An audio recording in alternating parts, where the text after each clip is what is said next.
Supreme Court is not supreme. Citizens of this country are supreme. विश्व गुरु घंटा बजाने से नहीं होता कोई विश्व गुरु, या हनुमान का पतंग उड़ाने से कोई विश्व गुरु नहीं होता. That is nonsense on the part of prime minister of this country. आस्तिकता के नाम पे देश और दुनिया को मूर्ख बनाने वालों को नंबर आ गया. इस पे इंडिया में भी कानून बनाने की जरूरत है. जो मूर्ख बनाए उसको सुधार करने में ठोको.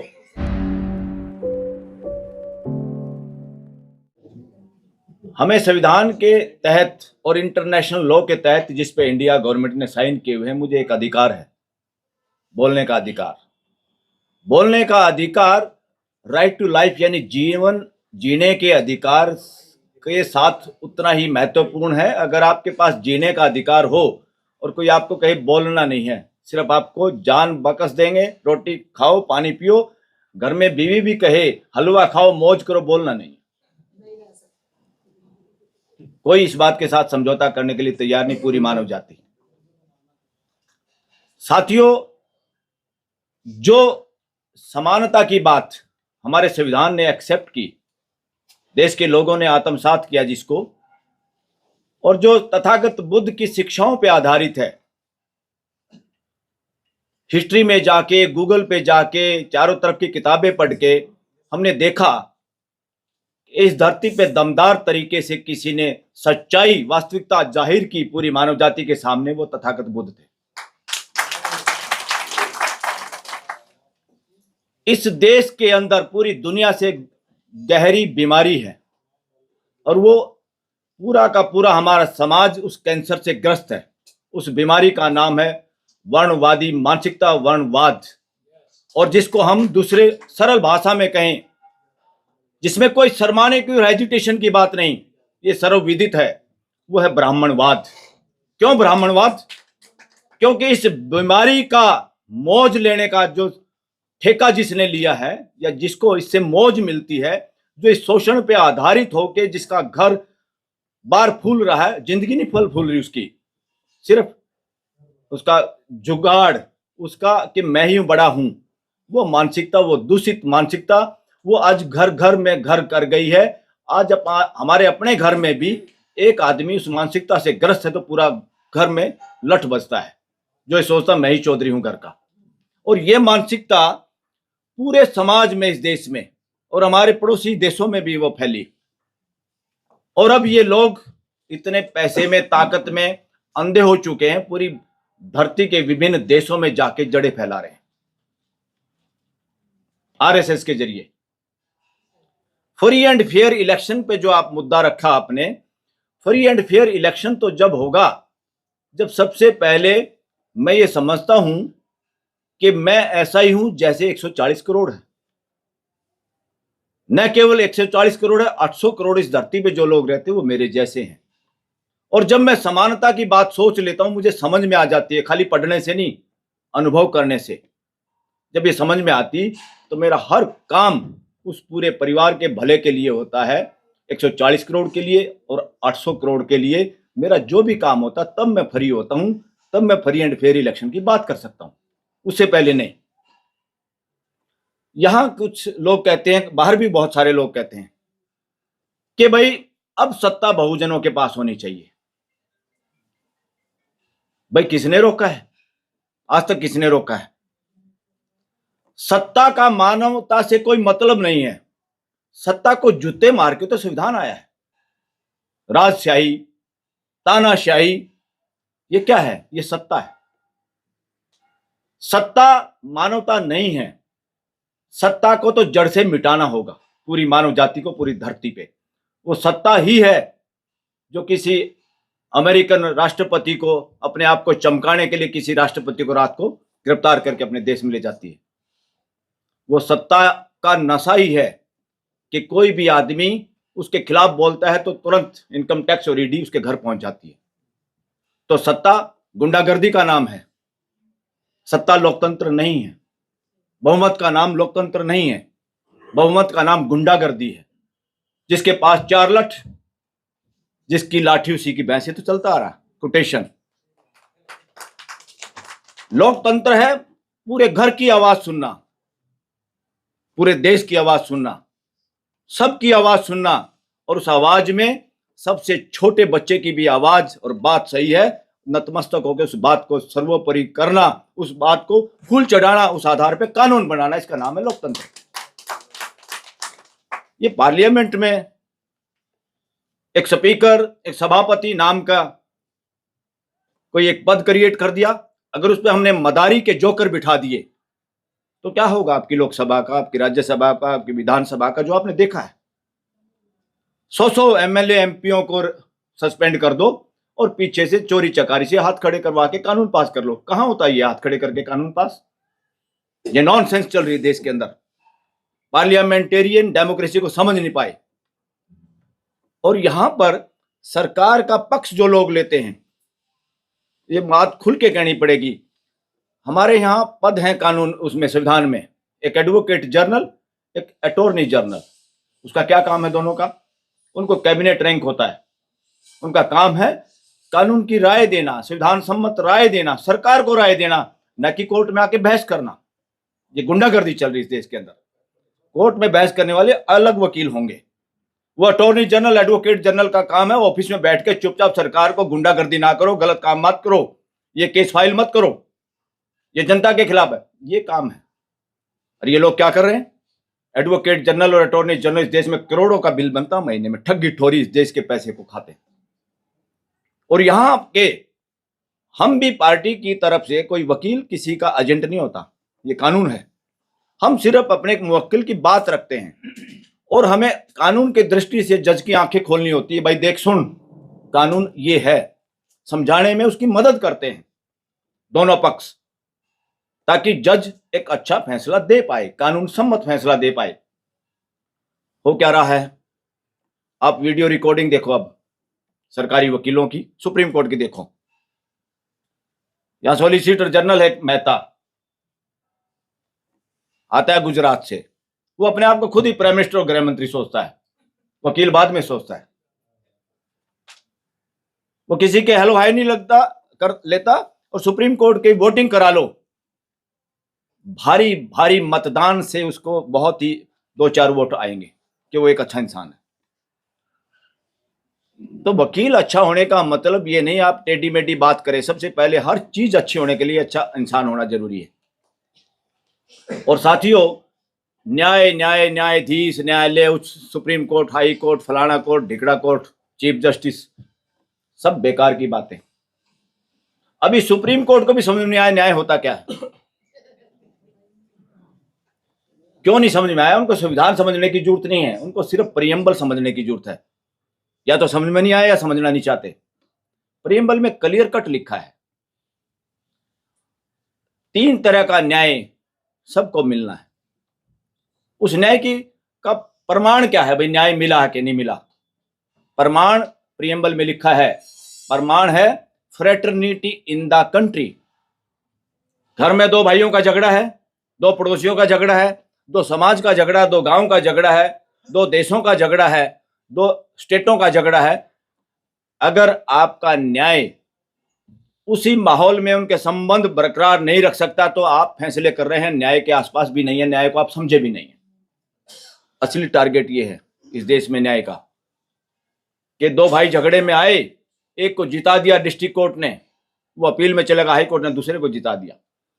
सुप्रीम कोर्ट में जब तक फैसला है दोनों ही मर गए। क्या है न्याय? क्या अन्याय की गुंडागर्दी चल रही देश के अंदर। न्याय का मतलब है समाज को जोड़ना अपनी इंटरप्रिटेशन से। पार्लियामेंट का कानून, विधानसभा का कानून, सुप्रीम कोर्ट का फैसला, आपका व्यापार, आपकी नौकरी अगर समाज में हार्मोनी पैदा नहीं करती, आज का काम भी, आज अगर हम यहाँ बैठे हैं, हमारे यहाँ बैठना अगर सार्थक तभी है अगर हमारे बैठने से समाज में हार्मोनी और समझदारी बढ़ती है तो हमारा यहाँ सार्थकता है, वरना हमारी भी बकवास है। हर काम को हम माप सकते हैं कि हम कितना योगदान कर रहे हैं और किस तरह की जिंदगी जी रहे हैं। साथियों, तथागत बुद्ध से बेहतर एनालिसिस कोई आदमी नहीं कर पाया आज तक कि मानव पैदा होके मरते दम तक क्या चाहता है और कैसे एक अच्छी जिंदगी जी सकता है। उस रास्ते की रिसर्च जो बुद्धिज्म के जरिए उन्होंने मानव जाति को दी है। यूनेस्को भी आज मानता है कि सबसे ज्यादा साइंटिफिक टेम्पर का कोई रिलीजन है तो वो बुद्धिज्म है। बुद्धिज्म रिलीजन नहीं है, दरअसल रिलीजन का मैं मतलब कुछ और समझता हूं। जो मानव को हर संशय से रिलीज कर दे, मुक्त कर दे, उसका नाम है रिलीजन। जो मानव को कट्टर बना दे, बेवकूफ बनाए, उस धंधे से पैसा कोई चमकाए, कट्टरवादी बनाए, मूर्ख बनाए, वो रिलीजन नहीं, वो गुंडागर्दी है, वो आतंकवाद है जो इस देश में चल रहा है रिलीजन के नाम पे। हमारा कॉन्स्टिट्यूशन कहता है सबको साइंटिफिक टेम्पर का बनाना है अपने लोगों को, ताकि वो पर्सन पूछ सके, किसी बात को आंख मिच के फॉलो ना करें। ये तो तथागत बुद्ध चाहते थे कि भाई मेरी बात भी मत मानो, पहले परखो, जांचो। इसलिए आस्था और ये आस्तिकता और नास्तिकता दोनों बकवास शब्द है, इनका कोई मायने नहीं है, ड्रामेबाज शब्द है। ये पूरी मानव जाति को गुमराह करने वाले शब्द हैं। असली शब्द है वास्तविकता, और वास्तविकता का प्रहरी इस धरती पे कोई हुआ है जिसने खुल के, हो सकता और भी हो, वो सामने ना आए हो लाइमलाइट में, मगर वो नाम है तथागत बुद्ध। और इस देश में मेजोरिटी आज भी उसी विचार के लोग हैं, जो ढोंग से बचना चाहते हैं, जो ढोंग में विश्वास नहीं करते। मगर जो वर्णवाद है वो इस तरह का पाइथन है, इतनी कुंडली मार के लपेटा देता है समाज को। और इस देश की जुडिशरी और इस देश की सत्ताएं, जिनको सत्ताएं कह रहे हैं, कभी हार्ड वर्णवादी रही हैं, कभी सॉफ्ट वर्णवादी रही हैं, मनुवादी लोग सरकारों में रहे हैं। पूरे मीडिया पे मनुवाद का कब्जा है, और ज्यादातर हाई कोर्ट और सुप्रीम कोर्ट के अंदर भी ज्यादातर जजों की मानसिकता या ज्यादातर जज वर्णवादी मनुवादी मानसिकता से ग्रस्त हैं। इस बात को मैं सुप्रीम कोर्ट के अंदर से बोलता हूं। अगर नहीं हो तो कोई चैलेंज करे भाई। बहुत सारे अगर सुप्रीम कोर्ट के जजमेंट को हम रिसर्च करके चेक करें और ये देखें जज कौन था, क्लाइंट कौन थे और फैसला कैसे आया है। उसी तरह के केस में अगर क्लाइंट चेंज था, जज चेंज था, तो फैसला कैसे आया, ये कैसे होता है? कॉमन लॉ कंट्री में नहीं हो सकता। जहां एक समान न्याय लागू करना है, ये नहीं हो सकता। मगर ये गुंडागर्दी इस देश की सुप्रीम कोर्ट में सरेआम चली है। और आज कुछ लोग बोलने वाले हो गए। जो लोग पीड़ित समाज है, जो लोग सोचने वाले समाज है, वो यहां तक पहुंच गए गलियारे के अंदर। और मुझे इस बात का खुद फक्र है कि सोशल मीडिया के लोगों को इस बाउंड्री के अंदर घुसाने का थोड़ा सा प्रयास जिसने किया, वो आपके सामने है, जो सोशल मीडिया को अंदर लेके गया। सोशल मीडिया का पहले जिस दिन आदमी आया, लड़का, वो डरता था सुप्रीम कोर्ट में जा कैसे सकता हूं। जब गेट पे मैंने कहा तुम किसी से मत पूछो, सीधे आ जाओ, बोले कैमरा मेरे पास है। मैंने कहा कैमरा है तो क्या दिक्कत है, डब्बे में है ना, आ जाओ। मगर क्या होता है, चोर के मन में मोर, और डरता आदमी। शक्ल पहचान लेते फिर पुलिस वाले भी है, कोई जैसे बिना टिकट वाले को भी पहचान लेते ना, टिकट चेकर, उसको पहचाना, उसे पूछा भाई ये क्या है? बोले सर मैं तो पत्रकार हूं। कहाँ जा रहे हो? अंदर जा रहा हूं। पास दिखाओ, कहाँ तुम्हारा पत्रकार वाला? वो तो नहीं है मेरे पास। फोन किया मेरे को, अरे मैंने क्या ये क्लाइंट है, अंदर आने दो इसको। कौन रोक रहे हो? तो अंदर आए। उस दिन के बाद 2 बार कोशिश हुई सुप्रीम कोर्ट के अंदर, सुप्रीम कोर्ट की अथॉरिटी द्वारा रोकने की। दोनों बार कहा कि चीफ जस्टिस का लेटर दिखाइए और आज के बाद ये गुंडागर्दी करना बंद कर दीजिए, तो चिट्ठी दिखाइए। अगर आप चिट्ठी दिखाएंगे तो हम सुप्रीम कोर्ट के चीफ जस्टिस से भी पूछेंगे आप ये सर्कुलर जारी कैसे कर सकते हैं। तो बात ये नहीं है, supreme court is not supreme, citizens of this country are supreme, and right to expression is a supreme, not order of the supreme court। वो किसी बात की वजह से होता है। हम सुप्रीम कोर्ट का लिहाज जब तक रखते हैं जब तक सुप्रीम कोर्ट संविधान सम्मत काम करती रहती है। इस देश के लोग मालिक हैं। उसने 3 तरह के लोग खड़े कर दिए ताकि उसकी व्यवस्था, मानवीय व्यवस्था जो देश में है, पूरा हमारा 140 करोड़ का परिवार खुशहाल रहे, इकट्ठा रहे और खुशी खुशी से इस धरती से जाए। और दुनिया के लोग हमें यहाँ सीखने आए इतना भाईचारे से देश कैसे रह रहा। उसका नाम है विश्व गुरु। विश्व गुरु घंटा बजाने से नहीं होता कोई विश्व गुरु, या हनुमान का पतंग उड़ाने से कोई विश्व गुरु नहीं होता। That is nonsense on the part of prime minister of this country. तो उसी तरह का फ्री एंड फेयर इलेक्शन अब तक हो जाता इस देश के अंदर, अगर सुप्रीम कोर्ट चाहती तो। क्योंकि मैं लॉ का स्टूडेंट हूं, मैं बार बार उन लोगों की बात कम करना चाहता हूं जिसका मैं हिस्सा नहीं हूं, जहां मैं हिस्सेदारी करता हूं, जिसका मुझे ज्यादा पता है।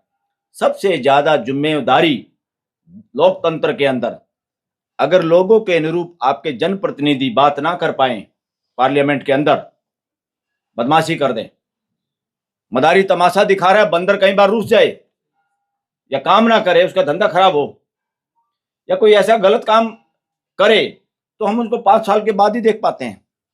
क्योंकि पार्टियों ने गुलाम बना लिया, एक कानून बनाया कि लोग भाग ना जाएं। इनको बना तो लाए हम, अलग अलग जातियों के शकल चेहरों को ढूंढ के, ये भाग ना जाएं। उनको जुगाड़ बना लिया कि वो इधर उधर पार्टी नहीं बदल सकते। ये गुलामी है, मानसिक गुलामी है। और वहां पे विप जारी होता है।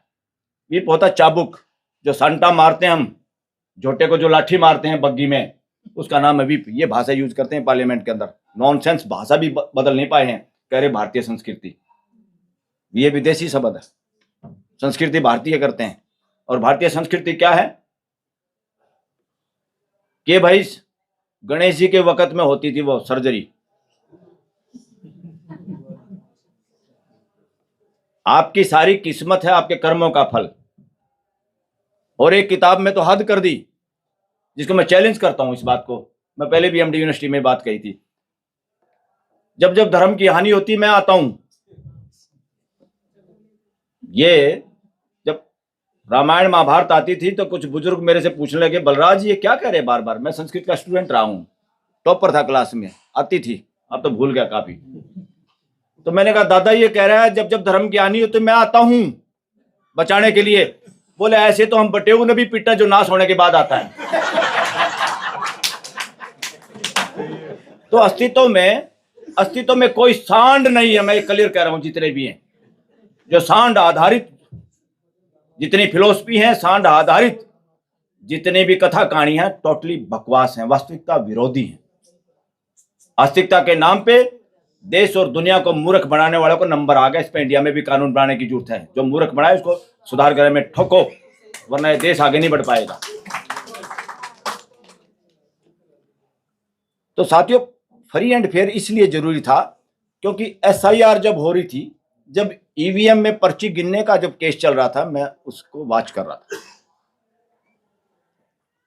और सरेआम उसमें मैं बोल भी पाया था। मैंने बोला था, मैं कहा ऐसा हो रहा है जैसे खुद जज भी आर्गुमेंट कर रहे हैं सरकार की तरफ से। अगर उनकी भाषा देखें तो, जो उन्होंने कमेंट किए, अगर वो वीडियो देखे पूरा देश, तो ये ब्लेम सच्चा है कि सुप्रीम कोर्ट के जज उस भाषा के आधार पर बाइस्ट नजर आए। मैं दोगली भाषा नहीं करना चाहता, बाइस्ट थे, मैं ये कह रहा हूं। तो अगर इस तरह की आपकी सुप्रीम कोर्ट इस तरह का काम करेगी तो किसके भरोसे आप, कौन कराएगा फ्री एंड फेयर इलेक्शन। तो फ्री एंड फेयर इलेक्शन कराने हैं तो जनता की अदालत लगानी पड़ेगी।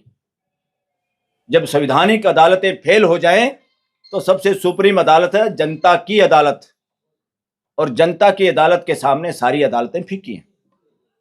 क्योंकि मकान मालिक आराम से सोने के लिए उसने 3 लोगों को बना दिया। भाई एक तो तुम कानून बनाओगे, दूसरा भाई तुम इस कानून के हिसाब से काम करो, खेत में या जो भी है, या फैक्ट्री में, जो भी इस घर में। और तीसरे आदमी को बिठा दिया ऊपर टावर पे, उसकी कुर्सी भी 6 फुट ऊपर उठा दी, 10 फुट ऊपर टांग दिया, ताकि ये दोनों को देखता रहे ऊपर से। वो है जुडिशरी, हाई कोर्ट और सुप्रीम कोर्ट। अब वो दोनों ठगी मार रहे। और तीसरा जिस पे हमने भरोसा था, उसकी सिक्योरिटी भी हमने टाइट की, कैमरे भी लगाए कि ये दोनों मिलकर घूस ना दे पाए इसको। और तीसरा अपने आप ही नीचे वाली लाठी बांध के ऊपर पकड़ा रहे। और तीसरा आदमी मिलके मकान मालिक की हत्या की साजिश हो रही, देश के मालिकों की। ये हाल है आज इस देश की जुडिशरी का। जब तक हम इस पे सोचेंगे नहीं, एक एक फैसले पे नजर ना दौड़ाएंगे। क्यों हो रहा है भाई? ये देश पहले पर्ची गिनना चाहता तो तुम होते कौन हो? किसी सुप्रीम कोर्ट के बाप का पैसा है क्या? हम गिनती चाहते हैं, तुम मना कैसे कर सकते हो? तुम बदमाशी में शामिल हो, बचाना चाहते हो किसी को। फिर हमने कहा चलो भाई इसको बैलेट पेपर से इलेक्शन करो, और बैलेट पेपर से इलेक्शन करें तो जो अपोजिशन की पार्टियां हैं जो दूल्हे बनने के लिए तैयार हैं, ये जाए तो घोड़ी पे हम बैठ जाएं, वो भी गधे के बच्चे नहीं बोल रहे। ये मेरे को गधे के बच्चे कहना, मैं अपने उस राइट टू एक्सप्रेशन का यूज कर रहा हूं जो इस देश की जनता के पास ताकत है। इस वजह से इसलिए सत्ता का नहीं, व्यवस्था की बात करो। देश में सत्ता नहीं चाहिए, संविधान मानवीय व्यवस्था की बात करता था। आज मेट्रो में कुछ व्यवस्था बनी है, कोई चोर उचक्का, हम भी पैसे ना हो तो ये सोचेंगे जाए ना, मगर विदाउट जाने का जुगाड़ नहीं है। एक मानवीय व्यवस्था है, उसमें बुजुर्गों के बैठने की जगह भी है, महिलाओं की भी है, कोई छेड़खानी करे कैमरा भी है, एक व्यवस्था बनी। तो संविधान एक व्यवस्था चाहता है, और व्यवस्था तब होती है जब घर के सारे लोग उसमें शामिल होते हैं। जिस बातों को ये लोग रिजर्वेशन रिजर्वेशन रिजर्वेशन करते हैं, क्या हम अपने बुजुर्गों को सीट नहीं देना चाहते जब हमारे पास खड़े हों बस में? अगर वो रिजर्व सीट भी ना हो, बहुत सारे लोग तब भी उठ लेते हैं। हमारे संस्कार ये हैं, हमारे जीवन शैली ये है, वो ये जीवन शैली ही सही है एक आदमी की जीने के लिए। तो रिजर्वेशन ही है, प्रतिनिधित्व है।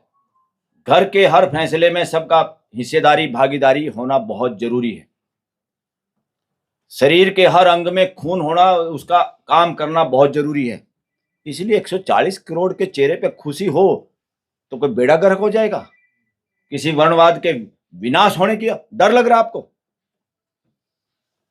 तो साथियों, सबसे पहले तो अब खुल के आना पड़ेगा एक बात पे, इस देश में नहीं जुगाड़ नहीं होगा, ये किसी भी सूरत में नहीं होगा, क्योंकि वर्णवाद मनुवाद इतनी गहरी षड्यंत्र की मानसिकता से ग्रसित लोग और मानसिकता है जो किसी भी सूरत में दूसरे को अपने बराबर में चाहते नहीं, बिठाना भी नहीं चाहते। ये बीमारी है, मैं कह रहा हूं मानसिक बीमार हैं वो लोग।